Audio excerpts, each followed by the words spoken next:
The Coquette. According to the popular concept, coquettes are consummate teases, experts at arousing desire through a provocative appearance or an alluring attitude. But the real essence of coquettes is in fact their ability to trap people emotionally and to keep their victims in their clutches long after that first titillation of desire. This is the skill that puts them in the ranks of the most effective seducers. Their success may seem somewhat odd, since they are essentially cold and distant creatures. Should you ever get to know one well, you will sense his or her inner core of detachment and self-love. It may seem logical that once you become aware of this quality, you will see through the coquette's manipulations and lose interest. But, more often, we see the opposite.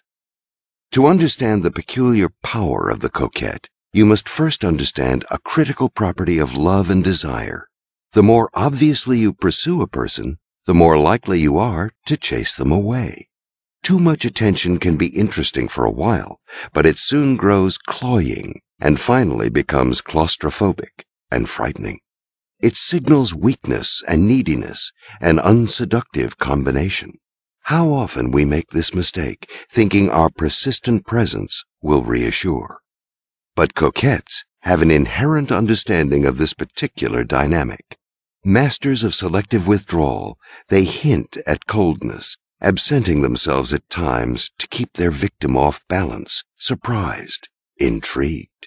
Their withdrawals make them mysterious, and we build them up in our imaginations. Familiarity, on the other hand, undermines what we have built. A bout of distance engages the emotions further. Instead of making us angry, it makes us insecure. Perhaps they don't really like us. Perhaps we've lost their interest. Once our vanity is at stake, we succumb to the coquette just to prove we are still desirable.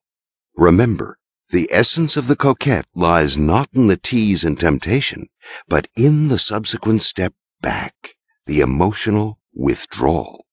That is the key to enslaving desire. To adopt the power of the coquette, you must understand one other quality: narcissism. Sigmund Freud characterized the narcissistic woman, most often obsessed with her appearance, as the type with the greatest effect on men. As children, he explains, we pass through a narcissistic phase that is immensely pleasurable. Happily self-contained and self-involved, we have little psychic need of other people. Then, slowly, we are socialized and taught to pay attention to others, but we secretly yearn for those blissful early days. The narcissistic woman reminds a man of that period and makes him envious. Perhaps contact with her will restore that feeling of self-involvement. A man is also challenged by the female coquette's independence. He wants to be the one to make her dependent, to burst her bubble. It is far more likely, though, that he will end up becoming her slave, giving her incessant attention to gain her love, and failing. For the narcissistic woman is not emotionally needy. She is self-sufficient. And this is surprisingly seductive. Self-esteem is critical in seduction. Your attitude toward yourself is read by the other person in subtle and unconscious ways. Low self-esteem repels. Confidence and self-sufficiency attract. The less you seem to need other people, the more likely others will be drawn to you. Understand the importance of this in all relationships, and you will find your neediness easier to suppress. But do not confuse self-absorption with seductive narcissism. Talking endlessly about yourself is eminently anti-seductive, revealing not self-sufficiency, but insecurity. The coquette is traditionally thought of as female, and certainly the strategy was for centuries one of the few weapons women had to engage and enslave a man's desire. One ploy of the coquette is the withdrawal of sexual favors, and we see women using this trick throughout history. The great 17th century French courtesan Ninon de l'Enclos was desired by all the preeminent men of France, but only attained real power when she made it clear that she would no longer sleep with a man as part of her duty. This drove her admirers to despair. which she knew how to make worse by favoring a man temporarily, granting him access to her body for a few months, then returning him to the pack of the unsatisfied. Queen Elizabeth I of England took coquettishness to the extreme, deliberately arousing the desire of her courtiers, but sleeping with none of them. Long a tool of social power for women, coquettishness was slowly adapted by men, particularly the great seducers of the 17th and 18th centuries who envied the power of such women. Today, coquetry is genderless. In a world that discourages direct confrontation, teasing, coldness, and selective aloofness are a form of indirect power that brilliantly disguises its own aggression. The coquette must first and foremost be able to excite the target of his or her attention. The attraction can be sexual, the lure of celebrity, whatever it takes. At the same time, the coquette sends contrary signals that stimulate contrary responses, plunging the victim into confusion. Remember, obvious flirting will reveal your intentions too clearly. Better to be ambiguous and even contradictory, frustrating at the same time that you stimulate. Coquetry depends on developing a pattern to keep the other person off balance. The strategy is extremely effective. Experiencing a pleasure once, we yearn to repeat it. So the coquette gives us pleasure, then withdraws it. The alternation of heat and cold is the most common pattern and has several variations. The 8th century Chinese coquette Yang Guifei totally enslaved the Emperor Ming Huang through a pattern of kindness and bitterness.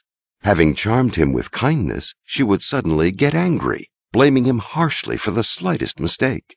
Unable to live without the pleasure she gave him, the emperor would turn the court upside down to please her when she was angry or upset. Her tears had a similar effect. What had he done? Why was she so sad? He eventually ruined himself and his kingdom by trying to keep her happy. Tears, anger, and the production of guilt are all the tools of the coquette. A similar dynamic appears in a lover's quarrel. When a couple fights, then reconciles, the joys of reconciliation only make the attachment stronger. Sadness of any sort is also seductive, particularly if it seems deep-rooted, even spiritual, rather than needy or pathetic. It makes people come to you. Coquettes are never jealous. That would undermine their image of fundamental self-sufficiency. But they are masters at inciting jealousy. By paying attention to a third party, creating a triangle of desire, they signal to their victims that they may not be that interested.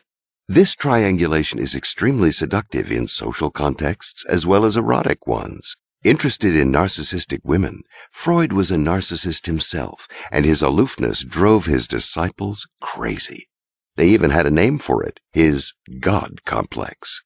Behaving like a kind of messiah, too lofty for petty emotions, Freud always maintained a distance between himself and his students, hardly ever inviting them over for dinner, say, and keeping his private life shrouded in mystery. Yet he would occasionally choose an acolyte to confide in: Carl Jung, Otto Rank, Lou Andreas Salome. The result was that his disciples went berserk trying to win his favor, to be the one he chose. Their jealousy when he suddenly favored one of them only increased his power over them.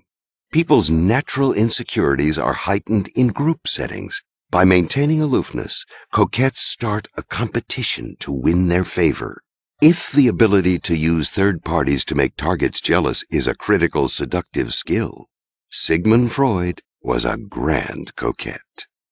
All of the tactics of the coquette have been adapted by political leaders to make the public fall in love. While exciting the masses, these leaders remain inwardly detached, which keeps them in control.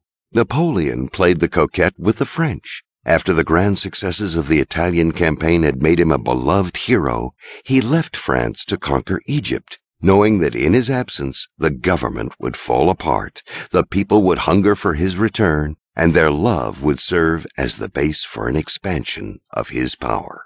After exciting the masses with a rousing speech, Mao Zedong would disappear from sight for days on end, making himself an object of cultish worship. And no one was more of a coquette than Yugoslav leader Joseph Tito, who alternated between distance from and emotional identification with his people. All of these political leaders were confirmed narcissists.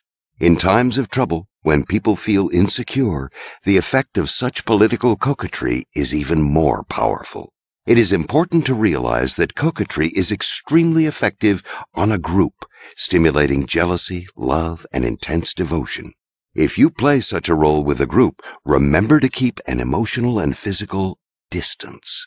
This will allow you to cry and laugh on command, project self-sufficiency, and with such detachment, you will be able to play people's emotions like a piano.